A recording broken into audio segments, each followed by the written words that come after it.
Hello everyone, my name is Patricia. I'm sure many of you here are blissfully united in marriage with your soulmates, fully trusting in their love and fidelity. I too held such beliefs firmly until the shocking moment my husband presented me with divorce papers. This came completely unexpectedly at a time when I thought we were finally going to enjoy the fruits of our long, hard struggles. For years, we scraped by on my single income while Gregory's business slowly got off the ground. Just as his business began to turn substantial profits, instead of settling down to enjoy our hard-earned stability, Gregory chose that moment to serve me with divorce papers. I was dumbfounded, barely able to believe what was happening. "This must be a joke, right? You can't be serious about this, Gregory," I said, hoping it was just a terrible prank. But there was no humor in his response. "Why would I joke about something this serious? I don't have time to waste on stupid jokes. I want a divorce." Stunned, I pressed for an explanation. "What happened all of a sudden, Gregory? Why do you want a divorce?" His response was cold and calculating. "Did you really think I'd remain tied down to a college dropout even after achieving success?" I was hurt. "Why does my dropping out of college matter to our marriage? You know I had to leave school because my parents passed away and I couldn't afford it. Besides, I supported you in your business when you needed it." His laughter was insulting, devoid of any warmth as he retorted, "What makes you think you supported my business? All you did was provide a roof over our heads until my business took off thanks to my skills. You don't have the acumen to manage or contribute to a business, which is why I need this divorce. Why are you being so cruel? Your business succeeded because of my support," I argued. "Yes, you helped a little, but it was my efforts that made it successful. Now, I don't need your financial support. I need someone who can elevate my social standing, someone impressive to my new business associates, and someone who can help propel my business even further. You are neither smart enough nor attractive enough to be that person for me. I've got everything I need to." It was a brutal blow, undermining everything we had built together. Gregory's words revealed a harsh truth about how little he valued my sacrifices and contributions. I was devastated by Gregory's decision to end our marriage. His words felt like a sharp stab in my throat. In my heart, I couldn't fathom how the person I love most could be so merciless. Now that his financial worries were over, he chose to leave me. At that point, my self-confidence was already shattered. I had noticed Gregory flirting with wealthy, influential women, but I had clung to the belief that he wouldn't betray me. However, he did exactly that. Discarded me after achieving success. I was in denial, unable to accept that he was leaving. Despite my heartbreak, I loved him deeply and desperately wanted to salvage our relationship. Every attempt to discuss our issues only resulted in more humiliation from Gregory. In a last-ditch effort, I turned to his father, Tyler, for help. Tyler, a man of strong principles, invited us to his home for a discussion. When Gregory arrived, Tyler confronted him. "What is this nonsense I'm hearing, Gregory? You're divorcing Patricia and claiming she isn't worthy of you? What's wrong with you?" Gregory responded defensively, "Dad, Patricia just isn't the right fit for me as a wife. She couldn't run my business if needed. I need a partner who matches my professional aspirations." "Are you serious, Gregory? What kind of flimsy excuse is that? Why do you think Patricia can't manage your business? She's an intelligent woman," Tyler argued. "Please, Dad. She doesn't even have a college degree. She's just a bank teller. She's not suited to be a businessman's wife," Gregory retorted. Hearing Gregory repeat those cruel words was heartbreaking. I couldn't hold back my tears. Anyone else might have walked away from such humiliation, but I wasn't strong enough. I was foolishly in love with Gregory. He was my first and only boyfriend. I didn't want our relationship to end, but I was faced with the painful reality of his indifference and disrespect. I was willing to do anything to win Gregory back, But as I wept, he just stood there emotionless, his face void of any sympathy. Meanwhile, Tyler, his father, struggled to maintain his composure. His voice trembled with anger as he spoke. "This is one of the most absurd things I've ever heard in my life. Gregory, if you think a college degree is the issue, you should be encouraging her to get one, not divorcing her because she doesn't have it. Think carefully before you make such a foolish decision." "My mind is made up, Dad," Gregory replied coldly. "I've already wasted too much of my youth on a woman who can't secure a decent job. I'm not spending another dime or second on Patricia. It's time for me to find someone who is truly fit to be a businessman's wife." Tyler sighed deeply, his disappointment palpable. "Son, I can't force you to do the right thing, but believe me, you are making a huge mistake. And when you realize it, don't expect me to bail you out." "You won't need to, Dad. I'm confident in my decision. There's no scenario where I'll regret this or need Patricia's help," Gregory declared confidently. As Gregory spoke those final words, my tears had stopped. The harsh reality hit me. Gregory would never want to stay married. He despised me and was eager to be free of our union. Even his father couldn't sway his decision. At that moment, I realized I didn't want him to change his mind either. I simply walked out alongside Tyler, who managed a small laugh amidst the tension. Tyler gave me a few days to process everything and strongly urged me to initiate the divorce. "It's for the best, Patricia," he insisted. As the initial shock wore off, the sting of Gregory's insults began to sear my soul. Yet instead of sinking deeper into sadness, I felt a growing anger, a fiery realization that perhaps this divorce was indeed the right move. But before I made any concrete decisions, I called Tyler to my place for one more conversation. When he arrived, I asked, "Tyler, you want me to go through with this divorce immediately, right?" "Yes, Patricia, that's exactly what I believe you should do." "But why, Tyler? Don't you want me to stay with your son? I thought you disagreed with his decision." "I do disagree with it. He's being foolish, and honestly, I think I failed somewhere in raising him. I never wanted him to leave you." Tyler's words, filled with regret and frustration, clarified the situation for me. It wasn't just about the lack of a college degree or not fitting into Gregory's vision of a successful businessman's wife. It was about respect, support, and love, none of which Gregory seemed capable of offering me anymore. Seeing his son's behavior towards me, Tyler encouraged me to pursue the divorce, declaring Gregory unworthy of me. His words were a shock.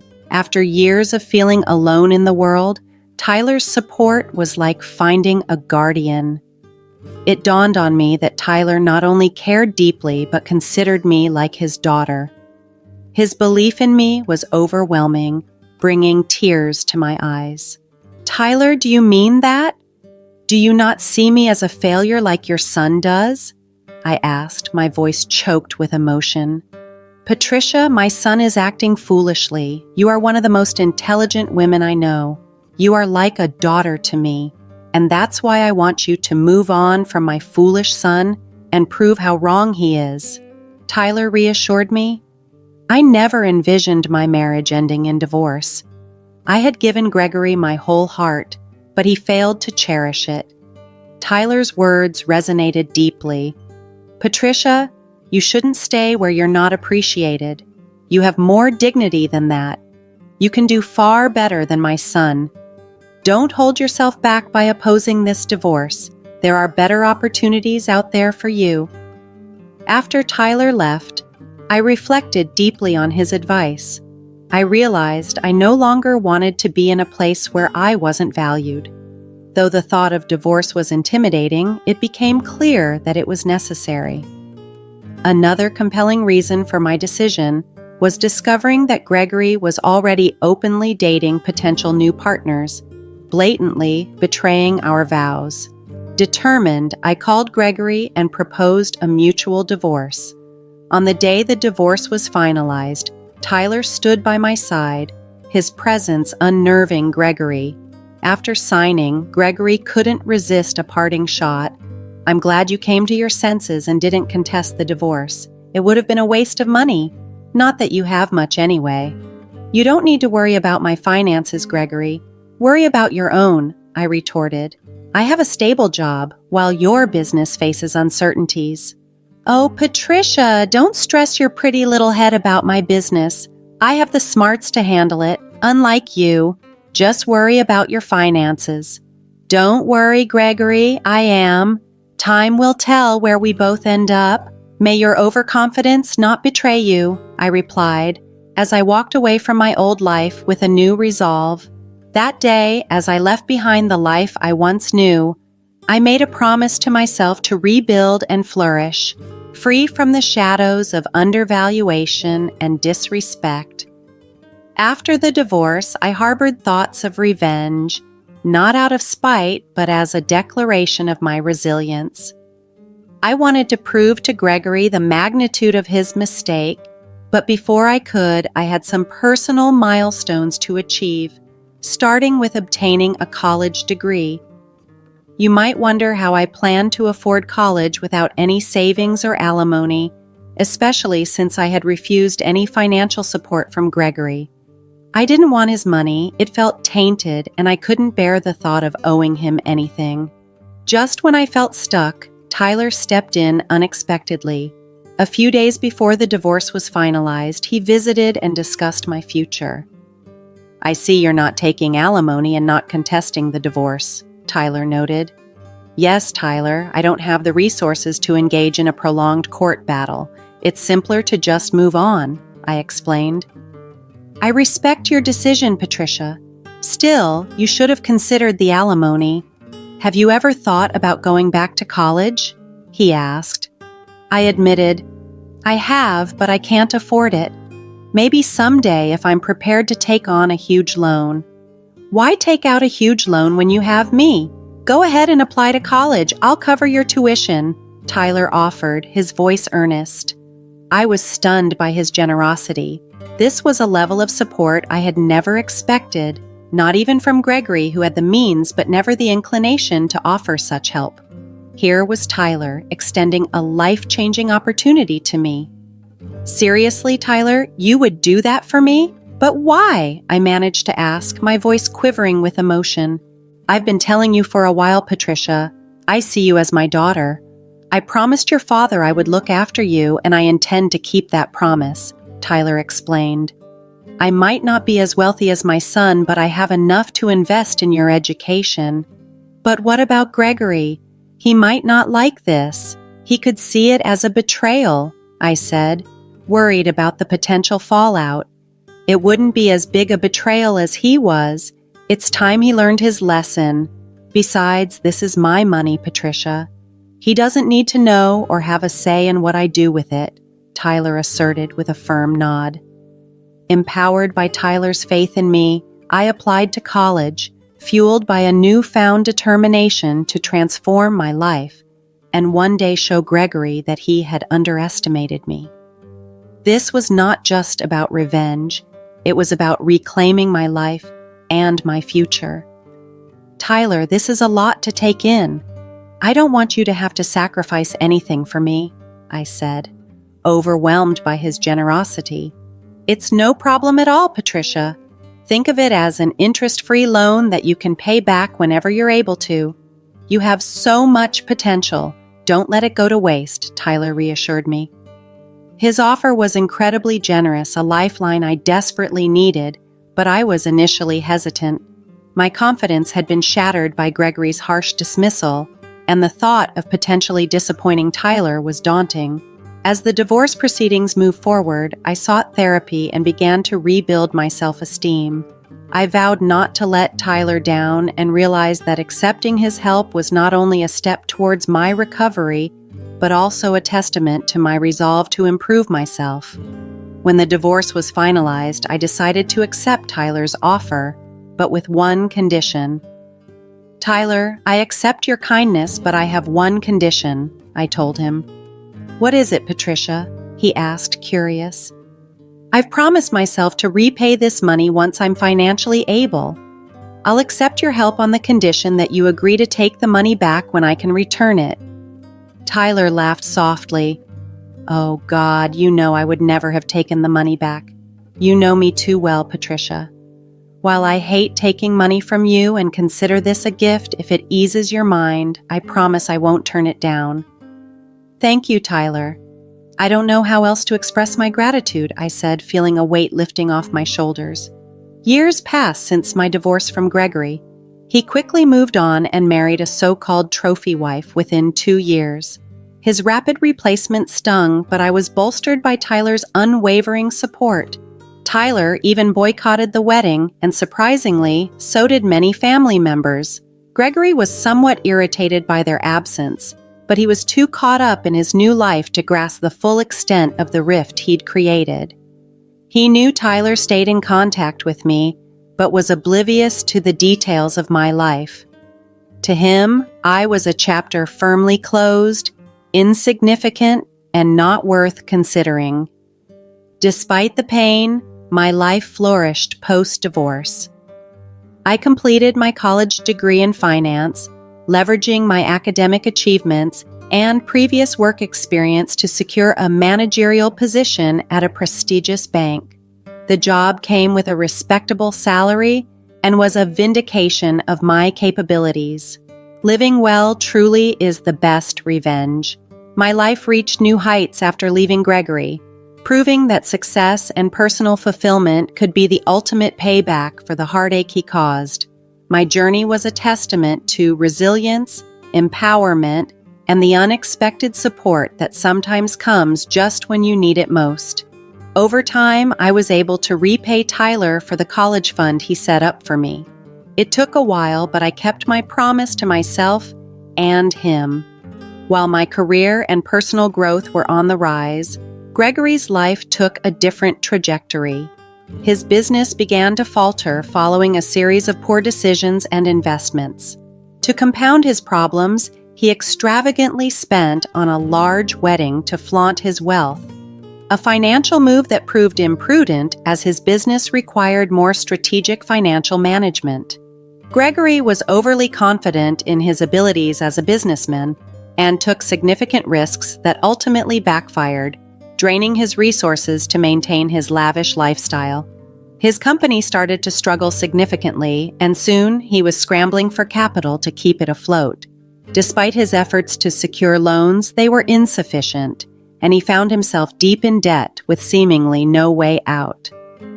Ironically, when Gregory needed financial help the most, he turned to the bank where I worked. My loan officer brought Gregory's application to my attention, and as I reviewed the documents, a knowing smile crossed my face. That evening, I visited Tyler, and unexpectedly, Gregory also appeared. His surprise at seeing me quickly turned to disdain. "Oh, I see you're trying to live off my dad now, Patricia. Fortune hunters are so predictable. You knew my dad had a soft spot for you, and now you're trying to take his money by acting all friendly," Gregory accused sharply. "It's good to see you, Gregory," I replied calmly. "I would provide some clarification for your accusations, but I simply don't wish to indulge your assumptions." Gregory then turned to Tyler. "Dad, you must be naive to keep this woman in your life. You need to wise up before she starts asking you regularly to fund her lifestyle. God knows how much you've already given her." It was almost comical to hear Gregory say these things about me and warn his father to guard his finances, especially when it was clear to all of us that Gregory was the one in desperate need of money. Tyler laughed and shot back, "That's some intense projection, Gregory. Are you upset that I refused to help you out financially to save your business? Well, I did warn you years ago." Gregory, always too proud, retorted, "I'm sure he's forgotten it all, Tyler. He's always been so confident in himself. Looks like it has come to bite him back now. Instead of worrying about your money, you should focus on your own business more." "You don't know what you're talking about. A high school graduate can't humiliate me. My business is just facing some challenges. I'll make sure it comes out stronger. As for you, Dad, I don't need your money anymore. I've applied for a loan, and it will get approved soon. The entire situation was surreal, watching Gregory flounder in his missteps while accusing others. His attempt to diminish my achievements and Tyler's support only highlighted his insecurities and desperation. As I left that night, I knew that living well and achieving my goals was indeed the best form of vindication. Gregory left our presence in a burst of anger, hurling a final remark over his shoulder. I won't have to see the faces of you two anymore. We'll see who has the last laugh. His words echoed with frustration, revealing just how deeply we had rattled him. He was struggling to cope with his anxiety and helplessness, yet his pride made him loath to admit that he was not above us. After he stormed out, Tyler and I couldn't help but laugh at the spectacle. That was quite the performance. I see my son is still a dramatic fool. Some things just don't change, do they? But tell me, Patricia, will you approve his loan and save his business? Tyler asked, though his tone suggested he already knew the answer. With a knowing smile, I simply nodded to Tyler, indicating that there was an interesting turn of events just around the corner. The following day, I finalized my decision regarding the loan. Gregory, appearing pale and worn, confronted me in my office soon after. So you did get your degree, became the manager here, and you rejected my loan application? He asked incredulously. That's correct, Gregory. I'm sure you've received the official denial and the customary apology as well, I replied calmly. I don't want an apology. I need that loan. You can't just reject my application because we're no longer together. I will sue you, Gregory threatened, his voice tinged with desperation. His accusation almost made me laugh.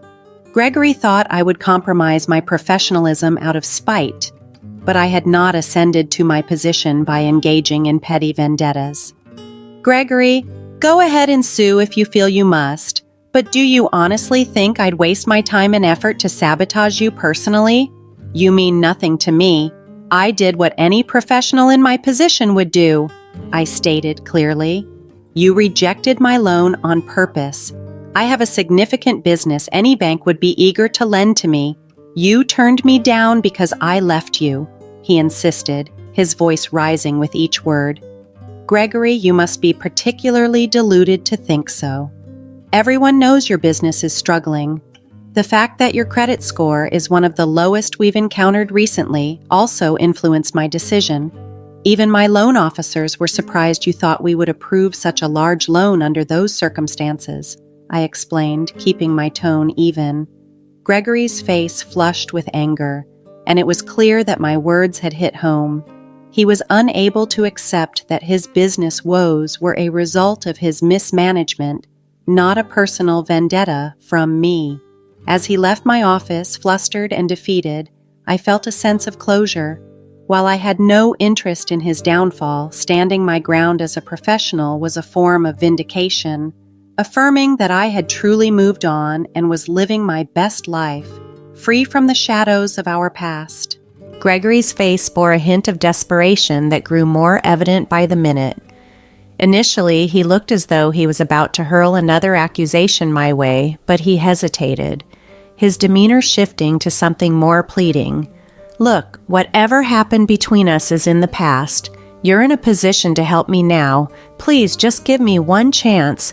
I need this loan, he implored. Really, Gregory? I thought you were a competent businessman. At least that's what you've always claimed.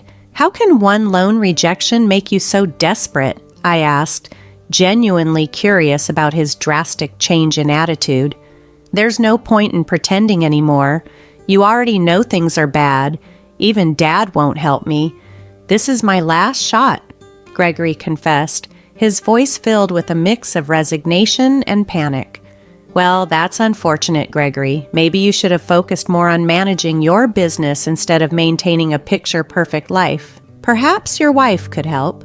You always boasted about her being educated and wealthy, I suggested, though my tone was devoid of sympathy. My wife won't help, Patricia. We're on the brink of divorce. She doesn't want to downgrade her life or be stuck with a failing businessman. I'm about to lose my business and my wife, Gregory admitted, his voice breaking slightly. That's too bad, Gregory. It seems karma does come back around, I remarked dryly. Gregory sat silently, shame-faced and downtrodden, his eyes fixed on the floor. I watched him, feeling a mix of vindication and detachment as he confronted the consequences of his choices. The meeting took an even more dramatic turn when he started to cry and begged for the loan approval. His display of desperation was overwhelming, and I found myself growing impatient. After several unsuccessful attempts to usher him out peacefully, I called security to escort him from my office. It was a deeply satisfying moment, feeling as though justice had finally been served. As days turned into weeks, karma continued to deal harsh blows to Gregory. He couldn't secure a loan anywhere and was forced to make his company public once again. In a desperate bid to settle his debts, he sold over 85% of his company shares, retaining a mere 15%. This presented an unexpected opportunity for me, a chance to dish out another cold serving of revenge. I purchased a significant portion of the company, ending up with more shares than Gregory himself. The next time I saw him at a shareholders' meeting, the shock on his face was indeed priceless. In the following months, he even attempted to reconcile, especially after his wife filed for divorce. However, by then, my life had moved on significantly, and there was no room left for old grievances or lost causes. Gregory found himself entirely cut off by his father, leaving him in a desperate position. He came to me, hoping for a chance to reclaim the life he once had. But needless to say, I had no interest in revisiting the past and firmly rejected his plea. It's been 3 years since then, and my life has taken a wonderfully positive turn. I'm thriving in ways I had only imagined and am now happily engaged, looking forward to a fall wedding in the coming year or 3. Tyler, who has been a steadfast support for me, remains a significant figure in my life. We continue to share a close bond, and he will be walking me down the aisle on my wedding day, a role we both cherish. As for Gregory, he and his father still aren't speaking. After his divorce, he struggled to maintain stable relationships. While he's managed to get his extravagant spending habits under control, he seems to be living a life marked by dissatisfaction. Despite his attempts to reconcile and beg for another chance with me, I've made it clear that there's no possibility of us ever getting back together.